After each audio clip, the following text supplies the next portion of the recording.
Have you heard about Microsoft's Ghost team? Well, it's an elite security hunt team, and today we're joined by Matt Zorich, Ghost's Principal Security Research Manager.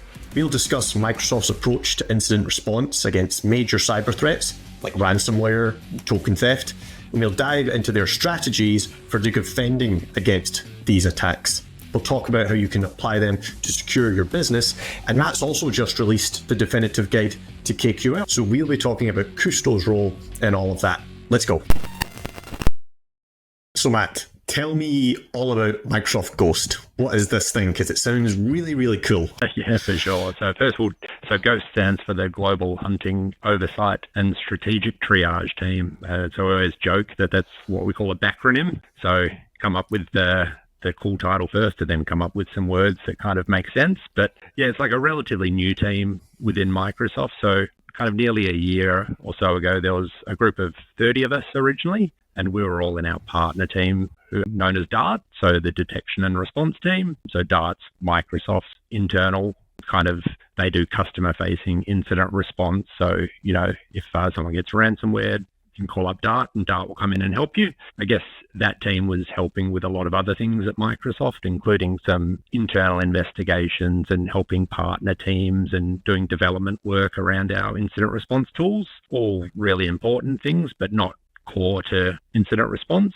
So they kind of took the 30 of us originally and moved us into our own little organization to focus on those things. And that let DART focus on doing customer incident response, which is obviously super important. And the teams have we're still super closely linked. We work really closely with each other. Obviously, lots of friends on both sides and things like that. So that's how we spun up, and we've kind of grown since then. So, at a high level, we're kind of Microsoft's internal hunt team. So adversary hunt team. So yeah, we spend a lot of time in Microsoft telemetry and trying to protect Microsoft. Very, very cool. And so in terms of like the kind of stuff you guys are dealing with, what are the trends that you're seeing, right? And I guess thinking from the other side of the fence, the threats that you would be dealing with in Ghost, they're going to be kind of different than the kinds of threats that random company is going to face, right? So a customer of Microsoft might not face the same threats that Microsoft themselves face. Is that fair to say? Yeah, Microsoft's definitely in a unique position in that Microsoft themselves are one of the biggest targets in the world for cybersecurity attacks, whether that's nation state, cybercrime. We've got a big target on our own back.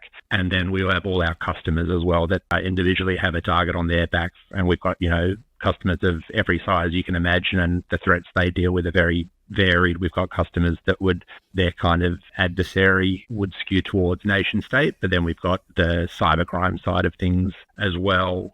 So, internally, we're more of an adversary-focused hunt team. So we're looking for nation-state activity within Microsoft and working with all our awesome partner teams to kind of uncover that. And look, if we can find it within Microsoft, there's a chance it's also impacting our customers as well. So there's like a really great flow-on effect, making our products better, improving detections and things like that. So we have quite a big remit, but it's a team of like very motivated and some very, very smart people on there making like some really, really great change at Microsoft. It's cool. And again, I kind of, from the outside looking in, when you're talking about that kind of thing and you talk about the size of the target that Microsoft has on its back, purely just because of the scale of the organization, never mind the fact that it's supplier to all these other organizations, that sounds like a lot of pressure, right? So I guess in terms of kind of dealing with that level of risk and not being overwhelmed with it, what are kind of some of the kind of approaches that you found to kind of help you, I don't know, not be completely consumed by that and lose sleep?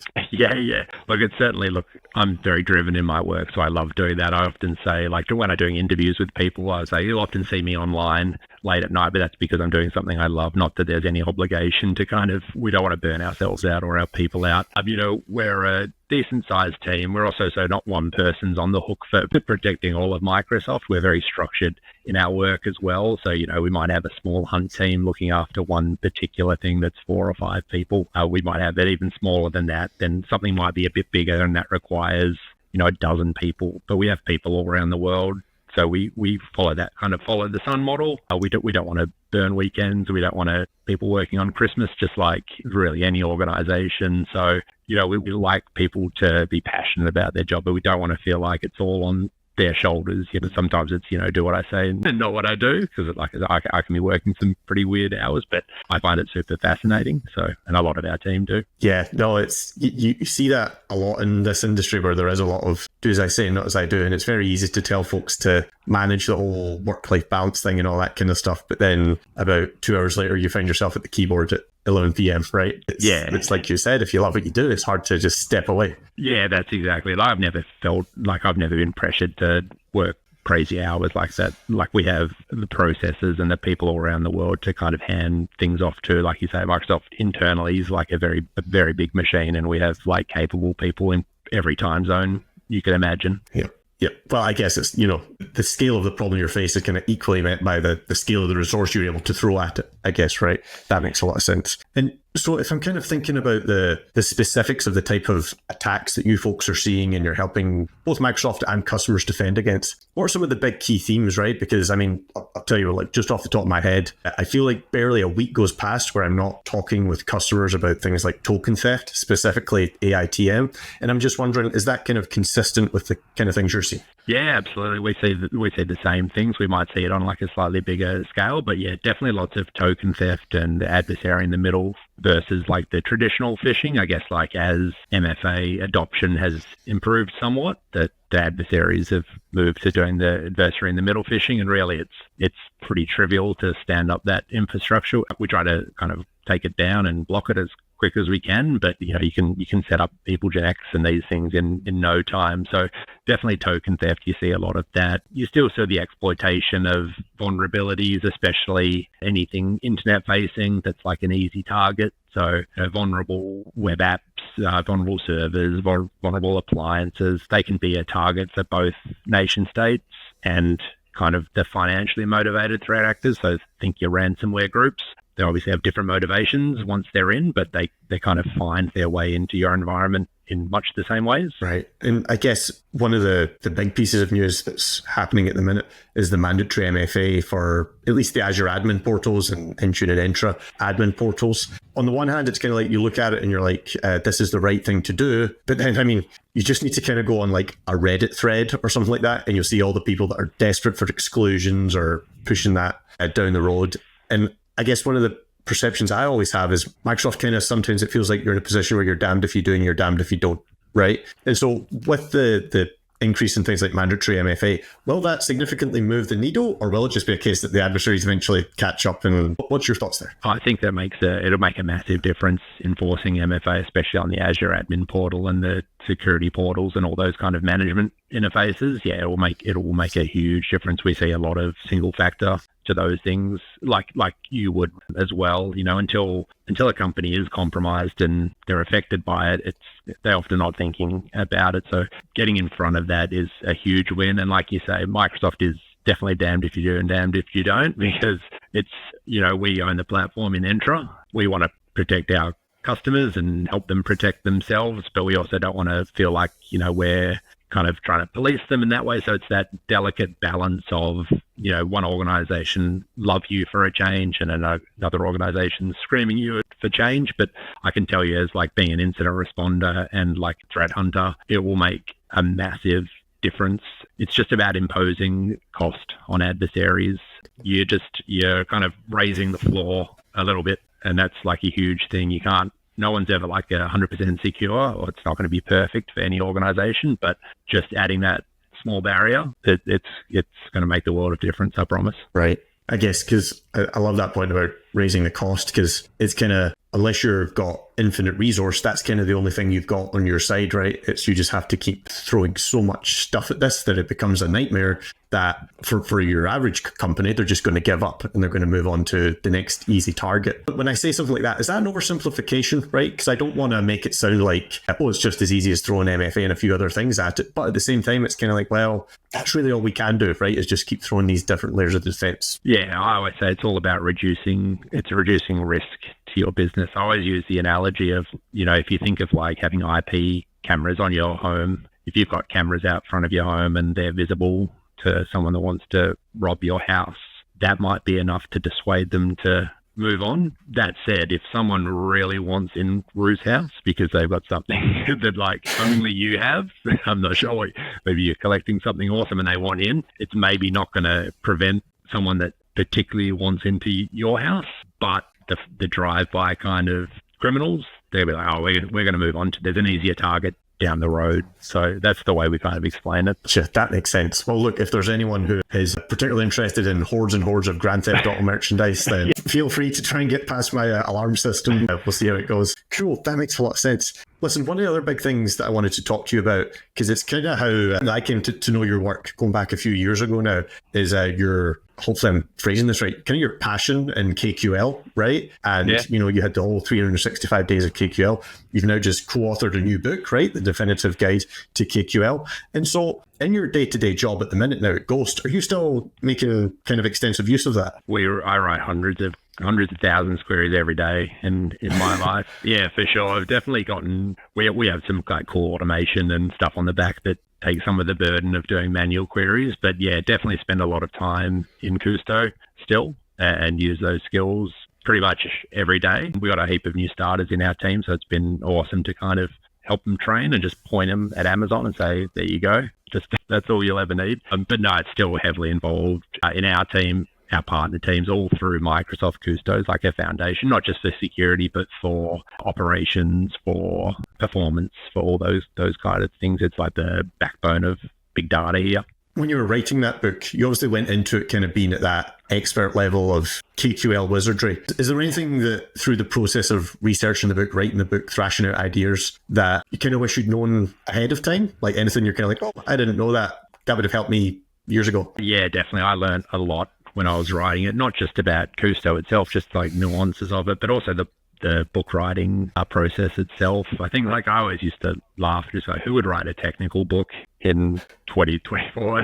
As being as a fellow author, you'd know this. But then I kind of mostly enjoyed the process. And I think we've set the book up really well, is that it really flows on your learning journey, is that it starts at the basics, like what is Kusto, how to access like a demo environment and things like that, and everything builds on that knowledge. And then we get to kind of security later in the piece, because Kusto's often, like everyone thinks it's a security tool, but it really didn't start life as that. We just use it heavily in security now. So some of the things, like I really enjoyed having a technical writer review the book who was an expert at technical writing, but not an expert at Kusto. They give you a really unique perspective in that, places where you're assuming knowledge that you haven't actually explained well, and all those kind of things that you don't think about. I also thought I was much better at spelling and grammar. It turns out to be when you hand that over to an expert, it's very jarring. And I guess little things like, I wish I'd done like things like alt text and captions as I was going. I left them to the very end, and I think my chapters had about 300 pictures in them. So it's like a second book in alt text I had to write, and that was not enjoyable. I'll say that. But I'm glad it's in there for accessibility, but that took a long time. It's funny you say that, because I remember thinking that when I was reading the book, and I think chapter on incident response, and there you reach a point in that chapter where it's like figure 321. It's like being through the process of writing about myself, I'm like, I know someone has had to literally sit and type every single part of this out. Unfortunately, the AI isn't quite there to do that yet, but maybe Copilot will help us out in the future. Yeah, well, like I said, no AI in my chapters, which is good, but yeah, it's time consuming. The other thing was, so we obviously can't use, like I used my lab environment to build the queries and things like that, and I don't want to put my personal data in there or other users of the labs. And being a Microsoft Press book, we had to use like sanction names. So they're the ones like the Tailspin toys and the Contoso and all those ones. Like we're free to use those, which I found really cool. But so for all the results in the kind of queries, I had to manipulate the domains and things and IP addresses. So I used Kusto to like essentially regex domains to what I wanted them to be. So that was cool to learn, because I didn't want my names and my phone numbers and things in there. So yeah, but yeah, it was a really cool process. I actually wrote, I think mine's about 300 pages, my sections, and I probably wrote it in like 4 or 5 big stints where I just write for like 14 hours maybe. Wow. And then the rest of the time was just like touching it up basically. So I'd go weeks without doing anything, and then just like get a burst of motivation and do kind of 80 pages in a day. Geez, that's So is that your style then? It's kind of like, I guess, it just once you get the ball rolling, it's like it kind of just avalanches and I got to get my thoughts all down on paper. Yeah, that's it. Yeah, I actually struggled a little bit at first how to make, all technical books, how to make them kind of interesting and somewhat like fascinating and things like that. We're not writing, Harry Potter here. There's, it's a technical book, so it's going to be a little dry at times. But yeah, finally, I actually spoke to a good friend of mine at Microsoft and was like, I wanted to come up with like essentially scenarios in my sections that people deal with in day-to-day life. So that's like phishing. I think there's an enter-ID user compromise. There's a whole tenant compromise, which we saw on Dart a lot. There's like a fake ransomware kill chain. And so once I'd come up with those scenarios, it was very easy to then write because that's what I was doing in my work in Dart at the time. So I was just like, this is how I would investigate it if, a customer called up Dart with this problem and kind of build the logic out like that. And it was kind of fun coming up with these like fake scenarios and fake social engineering and fake ransomware and things like that. That's cool. Is that the kind of thing that you would recommend customers should customers be doing that themselves, right? And I guess it's maybe easier said than done. But for example, if I'm just a completely generic average Contoso Limited and I've got small IT resource, small little team, kind of jack of all trades sysadmins, should I be kind of wargaming ransomware and stuff like that? Or is the cost of doing that kind of prohibitive to begin with? I think if you're a small company or a small cyber team, I think what you should focus on is having a look at the tools you own already, whether that's whatever product it is, making sure that they're like deployed broadly and up to date, and you're not missing agents on a machine and things like that, and everything's patched, and start with those basics. I wouldn't, as much as I'd love you to go and buy the book, of course, I think it's like anything is like, you've only got so many cycles, and that's, time's a finite resource as well. And like always have a think about your business and what your who would be targeting you in terms of like an adversary. If you skew towards more the cybercrime side, look, someone who's going to try to do business email compromise or ransomware and things like that, spend the time setting your defenses up for that, which is like MFA and things like that. So it's all about like, reducing risk. Yeah, as much as I'd like to say the lone sysadmin should be preparing for ransomware, there is like probably a better use of their time. Yeah. And it's funny because some of the smartest and well-experienced people you'll ever meet do have that kind of jack of all trades sysadmin hat, right? And it's kind of, I don't know, it feels almost sometimes like a rite of passage, right? When you kind of make that leap from being jack of all trades sysadmin into something specialist, right? And that kind of brings on to the question of your journey into your role now, because one of the things we've kind of found when we're doing this podcast is a lot of people listen to podcasts kind of at the start of their journey and they're kind of like, well, how do I end up being where you are? And I know a little bit about how your kind of story there, but what has kind of shaped your career and landed you where you're at just now? Yeah, definitely. I definitely come from the sysadmin track as well. So when I finished uni, I was really unsure of what I wanted to do. My kind of siblings had gone to university and things like that. Not that there was any pressure on me, but I felt like I should go to university. And I had a shot at like 3 or 4 different degrees and none of them landed. I dropped out of them all. I'd always really enjoyed just like computers. So I did a kind of a self-study, MCSA it was back in the day. I think that's become something else now. So essentially a Microsoft cert. And that was like my first exposure to Active Directory and print servers and all that kind of thing. From that, my first kind of IT job was on a help desk for an internet provider, which was just like helping people set up their broadband and set up their email and things like that. I then pivoted into being a sysadmin. So I always loved Exchange. I then moved on to Azure. And then kind of 7, 8 years ago now, moved into kind of almost like cybersecurity focused sysadmin work. So hardening Active Directory and Bloodhound and, Azure AD or Entra was taking off at the time then. So learning that. I then moved into doing like the kind of detection engineering, SOC kind of that. And then to Microsoft to do IR. And then now in the Ghost team doing lots of Custo every day and trying to help. That's awesome. It kind of just shows that it's like sometimes you just kind of stumble through your career. Not that I'm saying you're stumbling through your career, right? But it's like you can't really start with a preconceived notion of what you're going to look like because you don't know. You can barely predict a year from now, never mind 5 or 10 years from now.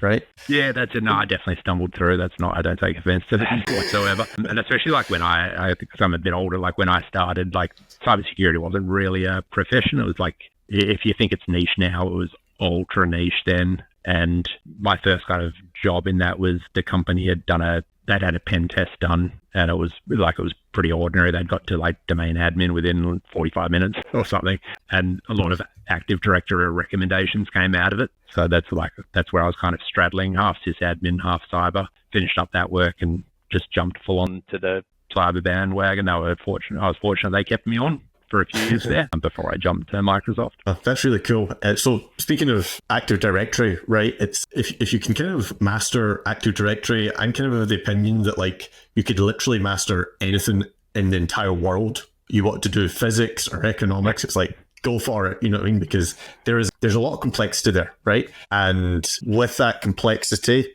you multiply it by like over 2 decades now of a potential AD environment. It just kind of is prone to a lot of weaknesses that the attackers are going to exploit. In terms of kind of the things you're seeing, right? If I'm stretched for time and resource enemy, what are some of the big things that I could maybe tick off to say, okay, well, you know what, we can't achieve 100% perfection with on-prem AD, but let's get some quick wins in there. Yep.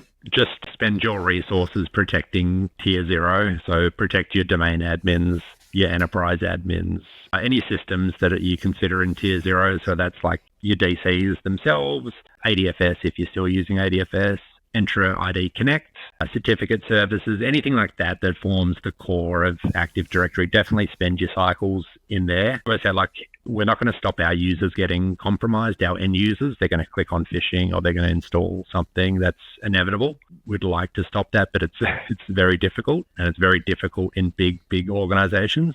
What you can do, though, is you can stop that leading to a domain admin credential getting popped, 2 hours later. So like Microsoft has like the tiering model, which you can kind of pick and choose from. But basically what we want to stop is we don't want our domain admins logging on to end user workstations to kind of help manage things. We got tools that help that.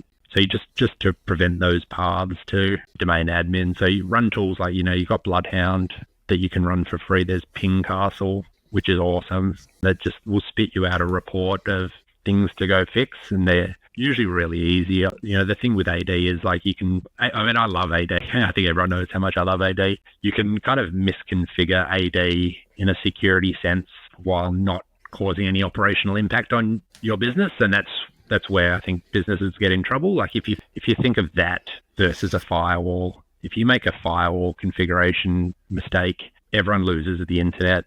Something's up, everything breaks, you go back and fix it. If you accidentally make 4,000 people domain admins, Active Directory will work. Those 4,000 users will arguably have an easier time of things because they'll be able to install whatever they want and access whatever they want. But AD will fundamentally keep working.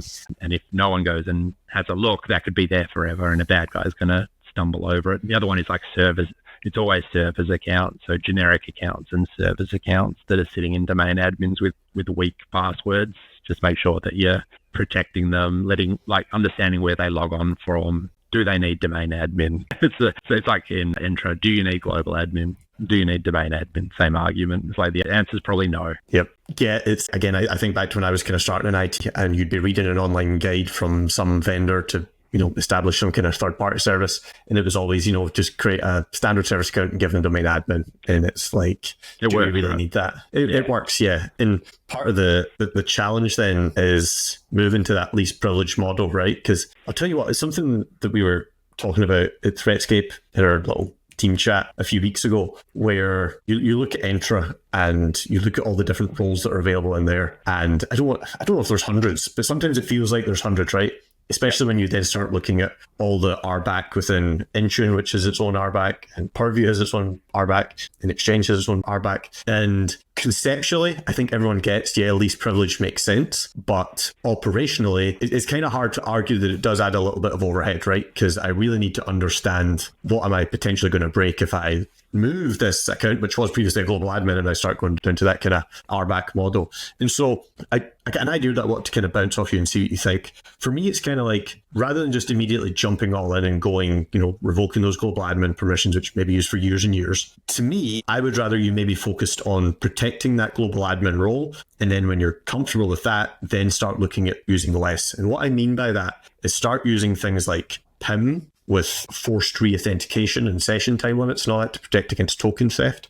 Because the reason I had this thought is quite often I will see it where folks will go down the route of having RBAC, they'll have least privilege and all that really good stuff, but then they're not actually protecting the authentication of the account, right? And it's kind of like we kind of need to do both things here. Hopefully I'm making sense there, but I guess in terms of your own thoughts on where do I start, right? If I am in that position where, hey, I just get loads of global admins and I don't need to change it, what's the right thing to do? Yeah, I think you're absolutely right. And I think what you're talking about is like you can always be like a little bit more secure than the day before. It doesn't need to be perfect. And I think especially in like larger organizations, if you can get caught in like analysis paralysis, which is we haven't got the solution for every fringe case, so we get stuck doing nothing. And that's like the worst thing you can do. You know, the security of all your global admins or all your admins, it's as good as the security on like the worst of them. So, you know, an adversary only needs access to one,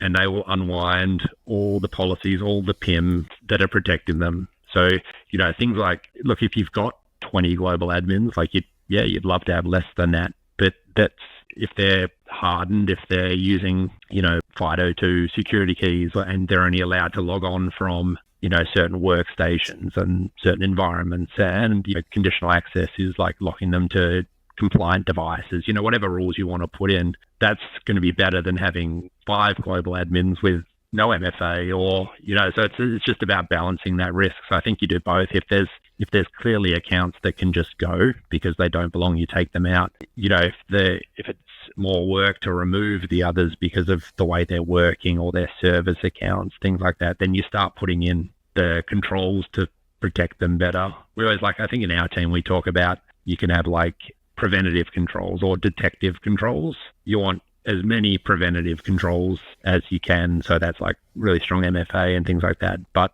there's always going to be exceptions, like even in small organizations. And that's where you can have your detective controls. So, you know, if you know this account can't have MFA for whatever reason, but you also know it can only come from this IP, then you can put a control in for that. But it's just like a journey. It's whether it's your global admins, whether it's your end users.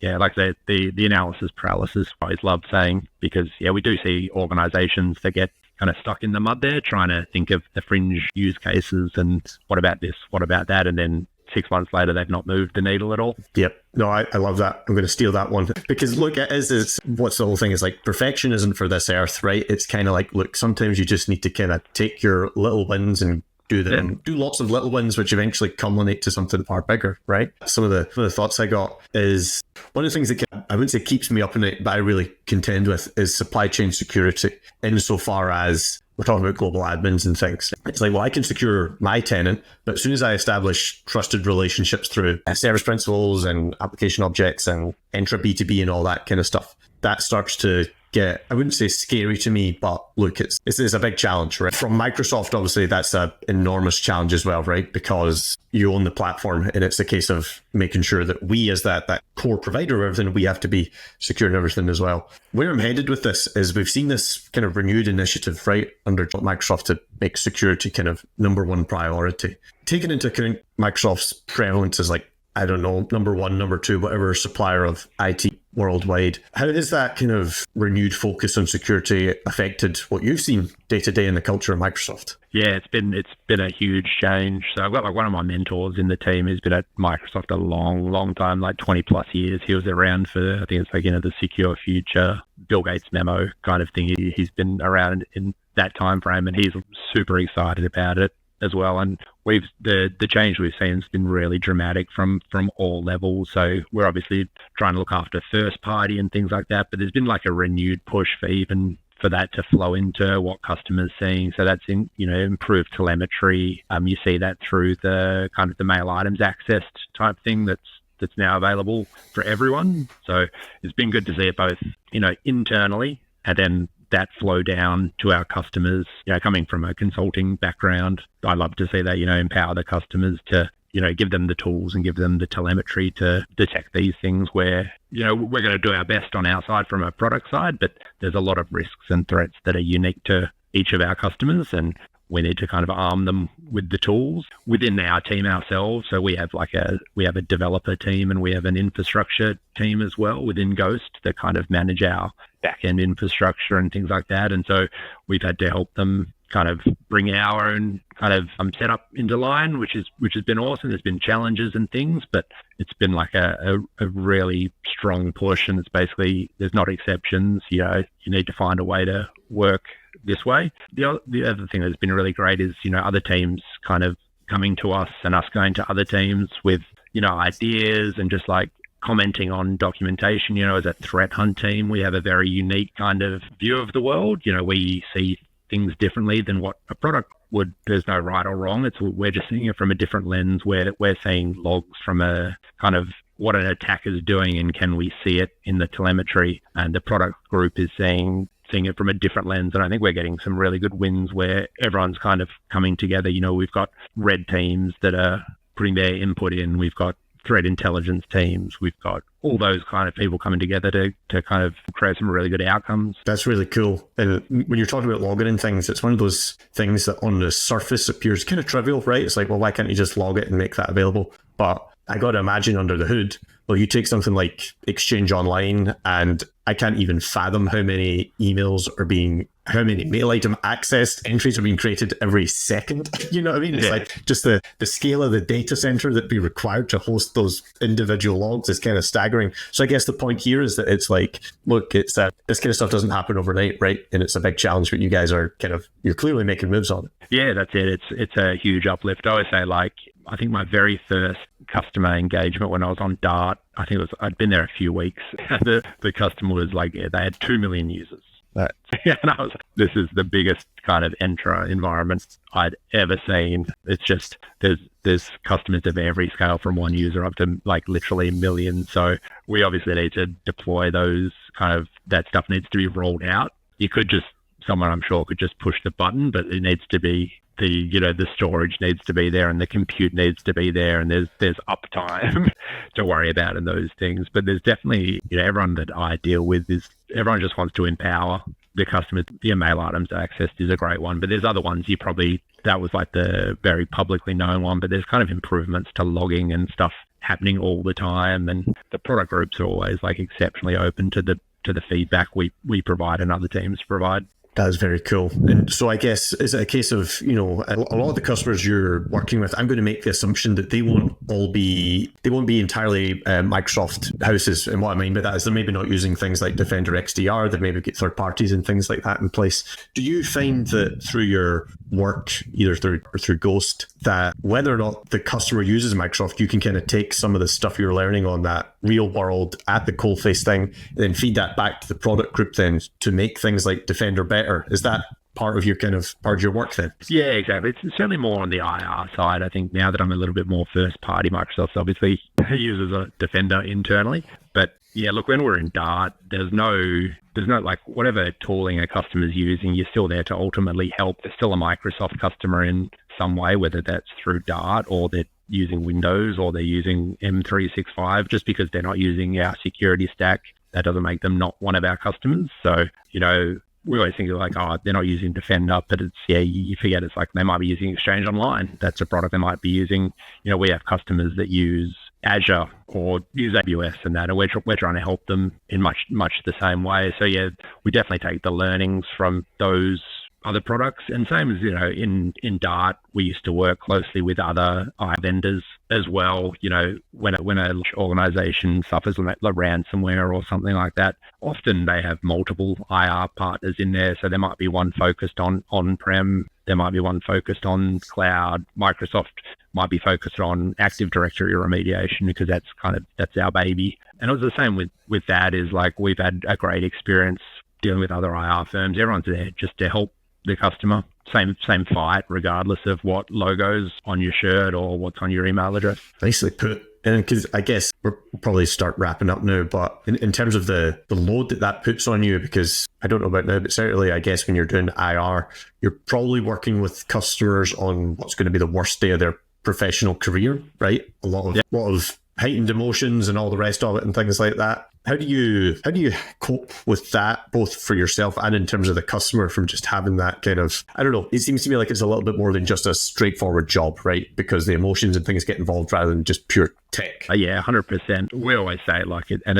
this is not to be like make you like a big note yourself or anything, but when customers are going through a ransomware event, for argument's sake, that's like the worst day of their professional life, most likely. And we always say this is Tuesday, where this is an expert team that deals with this all the time. We're here to help. We're here to get you back up and running and things like that. And you definitely have a lot of sympathy, especially like as the person that's been a sysadmin and things like that. We're often talking to the people whose account was used to deploy ransomware, even though they've done absolutely nothing wrong. That was just the one that the threat actor happened to use. And, people are worried that they're going to lose their jobs, and, they're worried that they won't get employed again. They're worried that, the company will never get stood back up again. So definitely like early on in those engagements, it can be definitely heightened emotions for sure. I wouldn't say like, it's never, from the customers I've dealt with, it's never like aggressive in that kind of way, but it's more just, I think once they see a path forward and like, here's the plan, have you got a backup of AD?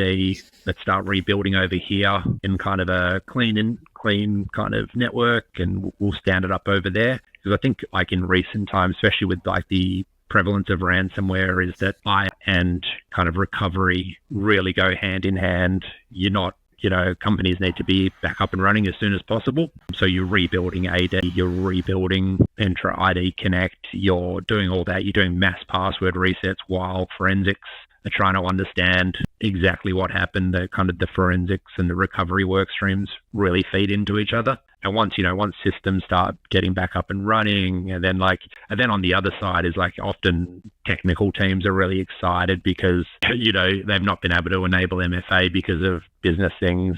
I guarantee you after ransomware, MFA will be enabled so quickly. We'll do 50,000 users in an hour.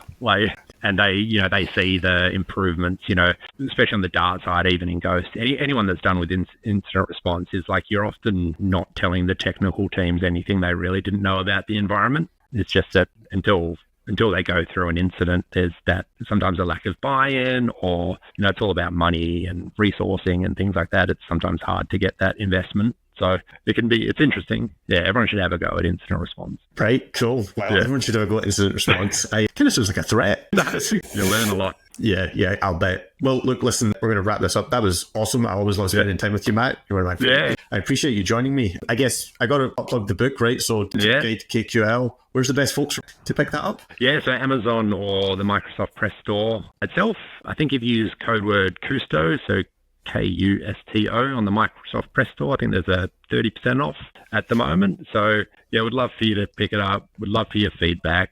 We're really happy with it. We've got some reviews flowing in and most people are pretty happy with it. Yeah. Also, like for people that like technical books can be pretty expensive, you don't feel obligated to buy it. If you go, there's a GitHub. If you search for it on GitHub, all the queries, we open sourced them all. So even if you don't want to pick it up, go find a query that's going to help you out.